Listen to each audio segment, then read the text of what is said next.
నేను ప్రతి ఒక్క స్టూడెంట్స్కి చెప్పేటువంటి ఒక చిన్న విషయం ఏంటి అంటే, జనరల్గా చూస్తున్నాం చిన్న చిన్న విషయాలకే చాలా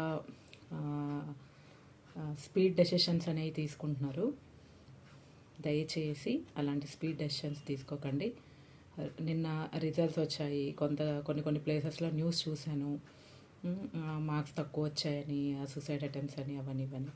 ఎందుకండి అసలు మార్క్స్ ఏం చేసుకుంటాము? ఇప్పుడు మనం ఇప్పుడు ఫర్ ఎగ్జాంపుల్ మీరు కాంపిటేటివ్ ఎగ్జామ్స్కి వెళ్ళాలి అంటే కంపల్సరీ మన డిగ్రీ అనేది కంప్లీట్ చేయాలి కదా. మనకు గవర్నమెంట్ పెట్టినటువంటి కొన్ని రూల్స్ అండ్ రెగ్యులేషన్స్, కొన్ని కండిషన్స్ ప్రకారము ప్రతి ఒక్క పర్సన్ అనేది డిగ్రీ కంప్లీట్ చేసుకోవాలి. ఇప్పుడు ఫర్ ఎగ్జాంపుల్ మీరు గ్రూప్ 1 గ్రూప్ 2 రాయాలి అని అనుకుంటే మరి మనకు కావాల్సింది ఏంటి అంటే నాలెడ్జ్, స్కిల్స్, పర్ఫార్మెన్స్. నువ్వు ఏ ప్లేస్లో ఉన్నా కూడా ఆ పని అనేది నువ్వు చక్కగా నైపుణ్యంగా చేయగలిగేటువంటి ఎబిలిటీస్ నీలో తెచ్చుకోగలగాలి. అవి చాలా ఇంపార్టెంట్. అవి నేర్చుకో నువ్వు. మార్క్స్ ఇంటర్మీడియట్ ఎగ్జామ్స్లో ఓకే 60% వచ్చిందా, 70% వచ్చిందా, చాలు.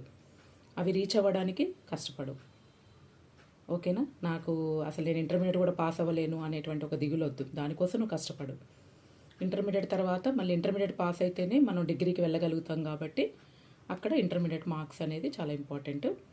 అంతేగాని బాగా ఎక్కువ వచ్చిన మార్కులు వచ్చిన పిల్లలతోటి కంపారిజన్ చేసుకొని దిగులు పడి బాధపడి అసలు అవసరమే లేదు, ఓకేనండి. మార్క్స్ అనేవి కనీసం జస్ట్ మనకి ఒక క్వాలిఫికేషన్ మనం పెంచుకోవడానికి ఆ డిగ్రీస్ తప్ప అవి దేనికి పనికిరావు, ఓకేనా.